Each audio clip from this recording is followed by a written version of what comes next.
Hello everyone, Rare Model Reviews here, and today we'll be reviewing a higher grade 1 to 144 scale Pixy Fred Ribber Custom. So first and foremost, I'm going to assume that there is a standard Pixy out there that is not P-band. Regardless, this thing was only about 24 bucks, so we'll get into whether you should get it or not later, but just a little FYI I want to throw out there. So, getting straight into it with the colors here, it's this gray and navy blue color that kind of reminds me of the C Gundams when they're in their powered down state with their phase shift armor being, I guess you say, deactive. But overall, I just love the color scheme of this thing. It looks very nice. It's kind of more of a, I guess you say, a realistic look on how a Gundam probably would look if it was, well, real. So color schemes like that are always nice, as I'm sure a lot of people preferred the Gundams to be this kind of color if, again, they're supposed to be realistic. So for stickers, we have, of course, the eyes here with that yellow and black, the metallic blue for the camera in the front and the back. We have some black triangles here for the knees there, as well as these, I guess you call them kind of like diamond rectangular type bits here for under the knees. And I believe that is it. I can't recall there being any other stickers here. I could be wrong, but overall, not too many. Everything here is pretty much good when it comes to color coordination. Now, one thing I'm going to note right off the bat here, because I don't want to ignore this, as I'm sure some of you already noticed. I don't know what I did. I'm guessing I messed some ground with construction, but this leg here is a lot looser than everything else. Besides that loose leg, everything on this thing is pretty tight. So I might have to take this leg apart and see what the heck I did wrong to get this thing a rattle like that. But that's really it. I didn't really line anything else in this thing otherwise. I'm pretty sure I did the inside of thrusters there a little bit. You probably can't tell because everything's so dark on this kit. But that's about it for coloring. So we're going to go ahead and get straight into articulation. So going on with the head. Nothing's getting in the way here, so you get a perfect 360. You can move up and down a tad bit, side to side, but this is a ball joint after all. Sheesh. You get a little bit of movement here at the shoulder, so this will help a bit with some shooting poses. Again, ball joint for the arm, so wiggle around, go 360, go up and down a decent bit, 360 under the shoulder. What I classify as more than the perfect bend out of the arm there. Again, ball joint for the hands, so of course can go 360 back and forth and what have you on a wrist. So again, no complaints there. So the chest, I believe, is like a peg, and as a result, it doesn't get like any movement really. You kind of make it wiggle back and forth, but there's like no ab crunch or anything. So what little movement you did give is just it not being in very securely. This side armor goes up a little bit, can go 360. Again, peg, so nothing too crazy off of that. This has what I call the standard joints you get from a high grade, where it's the connected little balls or ball joints. I, of course, cut them in half so you can get some individual articulation out of those. So as you can see, the back does not move, so it's going to hinder the movement in the front a bit, but overall, articulation isn't too bad there. It can do a split, although I feel like it's hindered a little bit by the waist articulation, but overall, again, not bad. So finishing up the leg, perfect bend out of the leg there. So again, no complaints from there. Ankles, well, foot, I guess you would say, because that's what we're going to get into first here. Decent little extra bend out of it. It can move a decent bit up, so those would be fine for aerial poses. Again, getting back to the ankle. The foot kind of wanted to overshine it though, so it's a decent bit of articulation out the ankle there. This little bit here, the dark bit my fingers pointing at, this does not move, so you can't really do anything with that. But the little shin guard here, or ankle guard, I'm sorry, I don't know why I want to say shin, that has a little bit of articulation. So one thing I don't really ever seem to show off when I notice how good the ankle articulation is kind of show off the bit of the bend there. So as you can see, it can move a decent bit to the side there from that little bit of extra bend. But other than that, I believe that's it. No articulation out of the backpack at all. There's a little bit of wiggle from the thrusters, but that's just looseness overall more than anything. So now that we are finished with articulation, the next thing to get into is, of course, going to be accessories. So for the accessories we have here, we have a decent bit. My favorites here that I'm immediately going to point out are going to be these additional beam effects here for the daggers.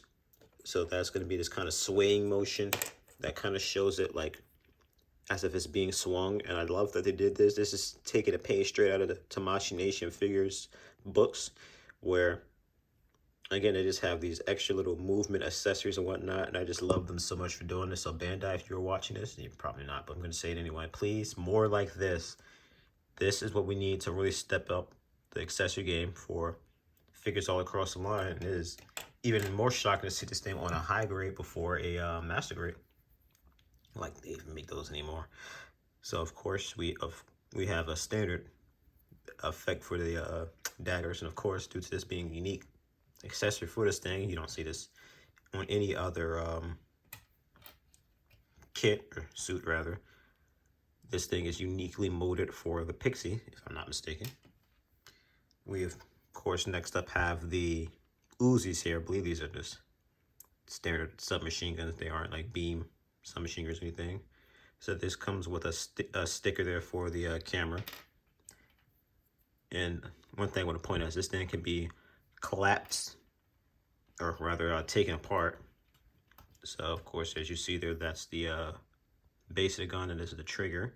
And that is because, which I'll show later on, there's another attachment point here for it being held in a hand by well, this hand. I believe I'd be able to have taken this apart from the trigger finger, but I couldn't quite pull it off. So instead of me straining to do it, I said, you know what, I'll just leave it like this. Not a big deal. So of course it comes with two hands for holding the submachine gun handle bit there. And like I said, later on I get into the a bit more detailed look at these things. I'll show them attached on and off and what have you. So lastly, this thing comes with two beam daggers, or rather handles for the beam daggers. So nothing fancy. I believe these are two pieces you just kind of snap together, and of course you put the whichever desired effect for it on there. But that is it for a detailed look at all the accessories. Now to look at these things in action. So I guess the first ones I'll get into, of course, will be the daggers. So pretty simple and straightforward. I'm only going to show one at a time, by the way. I don't feel like it's really necessary to show them both off. I probably will later on if I'm doing my final verdict, but pretty simple. You just throw the beam in there, put it in the hand, and voila. And you know what? I'm going to make myself a liar. Since the desired way they like to show these things are these things being held backhanded, I will show that, as you can see here, they can be held like a standard beam saber or behind it, no problem. It's in there good enough to where you can have it upside down like so with no issues. And of course, if you want to show this thing off with the cooler effects of, again, this thing swinging that dagger, you can do just that as well. And again, for the heck of it, we're also going to show it with this giant beam accessory here, with it being held in the hand bottoms wise. And again, I can confirm, no problem either way. Shake it, bop it, twist it, turn it. These things aren't coming out. So 5 stars for this accessory. It's a signature accessory and it just holds up just fine. So no complaints with that whatsoever. And of course, when you are done with said accessories, there's these little mounting points on the hips. You just simply push that on in like so, and it fits snugly and securely right there in the holsters there. So next up, we now have the submachine guns. So for those of you who are curious, You can put it in the hand like so, but of course the finger is not going to be on the trigger. So, I mean, if you want to have this thing just kind of walking around holding them, sure, you can do that. Just know that that's not quite what they intended you to do with the Pixy here. Instead, they prefer for you to take the hand off like I just did. Put that one on like so. Take that little bottom piece off. And then you put the top of the submachine gun on, and voila, now you have the Pixy look like it's actually getting ready to attack a Zeon mobile suit. So voila. But that is not all you can do with the Pixy here. Another cool thing you can also do, I'm going to demonstrate with the other hand because it has two, so why not use both? You can attach the top of the submachine gun to it like so. Take off the little magazine in the bottom like so. And then you can throw one of the daggers on the bottom like so. And now you can do something very cool with the submachine gun where, let's say he's firing, you know, lighting up Zeon Zaku's, but one of them does their signature Zeke Zeon charge and runs at the Pixy. Well, now he can light up that dagger and take the guy out just as he's getting in close and thinking he was getting ready to get an easy little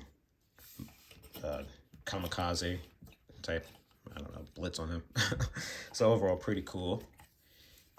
And again, since you guys are gonna want to ask, I'm gonna show it all, don't you worry. You can, of course, use the effect of this thing actually moving in tandem with the submachine gun. Again, no problems, nothing's coming out. This thing's aces. So, I believe that's it for the accessories. I do not believe I'm missing anything else. So one last little bit I actually almost forgot about is, well, for starters, there actually is one more sticker, or rather two more, for the, I guess you say the back of the arms there. But what I really wanted to show off here was the fact that when the submachine guns are not in use, as you can see, there's a little divots in the back of the armor there, but you can simply just mount them on to the back just like so. Has to be done this way. You can't do it the other, but again, for those smarty pants out there who want to know, although I believe they do fit, it's just, again, the fact that if you do that, how are you supposed to get them both on? You know, it just won't work. So I'm not going to go any further than that. Guess if you want to only have one on, you can be weird and have it like that. But again, just know you're doing it the wrong way. So of course I'm going to show it from the front view as well. Oop. Just so you guys know what it looks like from the front, again, with these mounted on. So side view as well. Voila, that's everything on this guy when he's not actually in combat. So I guess maybe he'll be sitting like this in a hangar, but otherwise, there you go. That's really it. So I'm going to go ahead and do a quick little size comparison here with this thing. As soon as I straighten them out, of course. And that's going to be with relatively new figure here, and that's going to be the Gem Slugger type. So they appear to be about the same size, if not the Gem Slugger being a little bit taller. Let me take this thing off the tripod for good measure. So yeah, like I said, appear to be about the same size. This thing would not fall over on his face. I'm not seeing any huge difference in height here. Like I said, maybe Sluggers might be a little bit taller, but yeah. And that is it for size comparisons. I don't feel like I need to do a whole giant runway of different suits with it. So I'm gonna give my final verdict and end this here. So first and foremost, before I do, give my final verdict, though, I did want to note that this thing can't be put on an action stand. So you can see there's a little hole right there, and it can fit into the standard attachment point that most figures have. And voila, or kits, whatever. So, of course, my review for this thing, I'm going to definitely highly recommend it. This thing looks great. It's definitely a poser. It has some amazing accessory pieces for it. Not too many, but not too little. And I just love this thing. I didn't know what the Pixy was at first.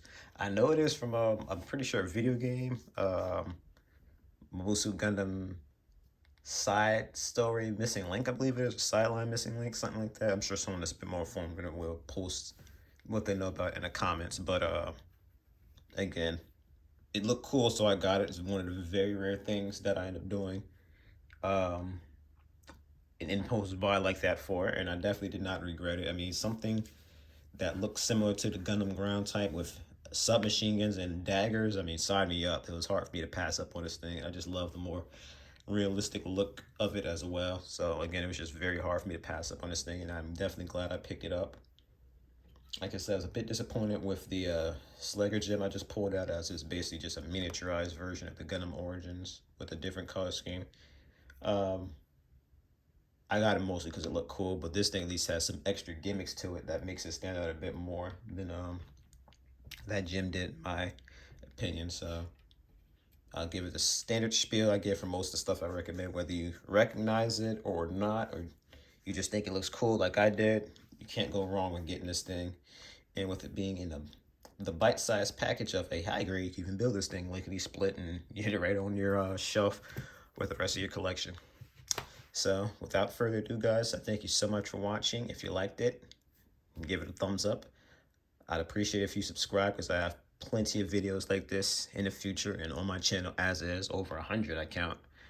I usually upload, again, one review per week, and if I have anything anyway, which I usually do, one unboxing, typically towards the end of the week. I kind of reversed it because I really wanted to upload something fast, and unboxings are usually good for that. So you instead have the review at the end of the week. But hey, a review's a review. It holds you off to the next one, which I'll try to have out by around Tuesday. That's usually when I upload my reviews. But I don't think there's anything else to say. So again, thank you guys so much for watching, and see you in the next video.